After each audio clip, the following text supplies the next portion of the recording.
नमस्कार, सत्यहिंदी.com में आपका स्वागत है। एक नजर अब तक की सुर्खियों पर।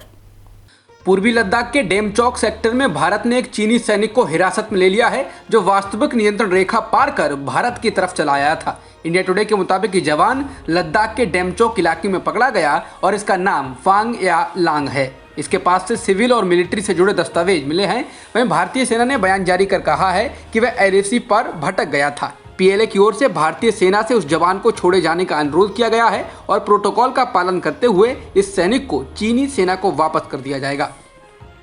कांग्रेस के पूर्व अध्यक्ष राहुल गांधी ने मोदी सरकार पर फिर से हमला बोला है। गिरती अर्थव्यवस्था और कोरोना संकट को लेकर राहुल ने केंद्र सरकार को घेरा है। राहुल गांधी ने 10 देशों का आंकड़ा ट्विटर पर शेयर किया है, जिसमें अर्थव्यवस्था और कोरोना को लेकर फैक्ट दिए गए हैं। इसमें भारत की स्थिति चिंताजनक है।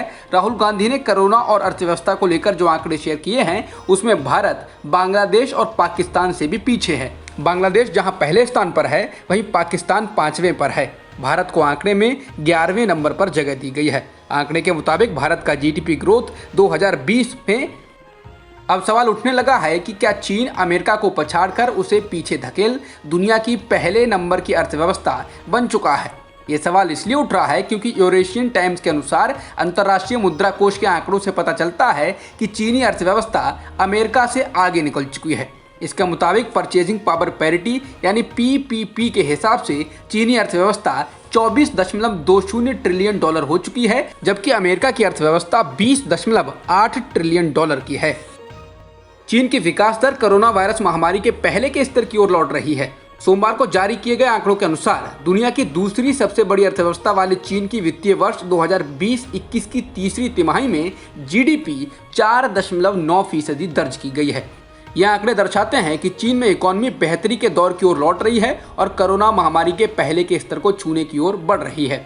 वहीं अर्थशास्त्रियों ने दूसरे एशियाई देशों के बारे में भी अनुमान जताए हैं, जिसके अनुसार बांग्लादेश और चीन ने अच्छी रिकवरी दिखाई है, तो वहीं भारत इस मामले में एशिया में सबसे खराब प्रदर्शन करने वाला देश साबित हो सकता है।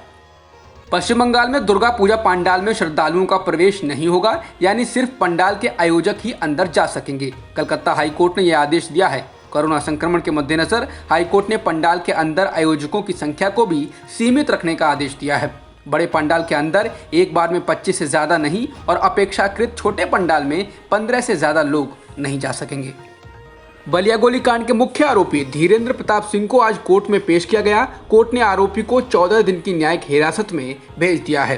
कोर्ट में पुलिस ने रिमांड नहीं मांगी। फिलहाल आरोपी को बलिया जेल में शिफ्ट कर दिया गया है। इस बीच आरोपी के परिवार ने सीबीआई जांच की मांग की है। उत्तर प्रदेश के बलिया जिले के रेवती स्थित दुर्जनपुर गांव में पिछले हफ्ते हुए गोलीकांड को लेकर राज्य में सियासत गरमाई हुई है। इस मामले में मुख्य आरोपी धीरेंद्र सिंह का खुलकर पक्ष लेने वाले बीजेपी विधायक सुरेंद्र सिंह के बयान पर पार्टी अध्यक्ष ने नाराजगी जाहिर की है। मीडिया रिपोर्ट्स के मुताबिक नड्डा ने स्वतंत्र देव सिंह को विधायक सुरेंद्र सिंह को कारण बताओ नोटिस जारी करने के आदेश दिए हैं। सूत्रों के हवाले से खबर यह भी है कि नड्डा ने यह भी कहा है कि बलिया घटना की जांच में वो किसी प्रकार का दखल देने की कोशिश न करें, वरना पार्टी उनके खिलाफ सख्त कार्रवाई करेगी। जम्मू कश्मीर के पूर्व मुख्यमंत्री और नेशनल कॉन्फ्रेंस के नेता फारूक अब्दुल्ला से प्रवर्तन निदेशालय पूछताछ कर रहा है। जम्मू कश्मीर क्रिकेट एसोसिएशन में पैसों की गड़बड़ी के मामले में ये पूछताछ हो रही है। इससे पहले भी ईडी फारूक अब्दुल्ला से इस मामले में सवाल जवाब कर चुकी है। ये पूछताछ श्रीनगर में हो रही है। ईडी की पूछताछ को लेकर फारूक अब्दुल्ला के बेटे और पूर्व मुख्यमंत्री उमर अब्दुल्ला ने ट्वीट कर कहा है कि नेशनल कॉन्फ्रेंस शीघ्र ही ईडी समन को लेकर जवाब देगी। ये गुपकार समझौते के लिए हुए अलायंस के गठन को लेकर राजनीतिक प्रतिशोध के लिए की जा रही कार्रवाई है। एलजेपी प्रमुख चिराग पासवान ने जेडीयू पर निशाना साधते हुए कहा है कि बिहार में जेडीयू से ज्यादा सीटें लोजपा जीतेगी। एक के बाद एक कई ट्वीट कर चिराग ने कहा कि नीतीश जी के पिछले 5 साल के कार्यकाल को देखकर आने वाले 5 साल की कल्पना की जा सकती है। बिहार को अगर इस बेबसी से निकलना है तो जरूरत है कड़े कदम उठाने की। जेडीयू को दिया गया एक भी वोट कल बिहार को बर्बाद कर देगा। पाकिस्तान मुस्लिम लीग नवाज यानी कि पीएमएलएन की नेता मरियम नवाज ने एक ट्वीट कर दावा किया कि स्थानीय पुलिस कराची में उनके होटल के कमरे में दरवाजा तोड़कर अंदर घुस आई और उनके पति कैप्टन रिटायर्ड सफदर को गिरफ्तार कर लिया है।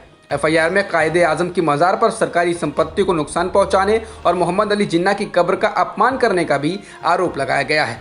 कैप्टन सफदर और मरियम नवाज सहित 200 लोगों के खिलाफ मामला दर्ज किया गया है। बता दें, इससे पहले रविवार को सरकार विरोधी 11 पार्टियों के गठबंधन PDM की एक सभा कराची के जिन्ना बाग में आयोजित की गई थी।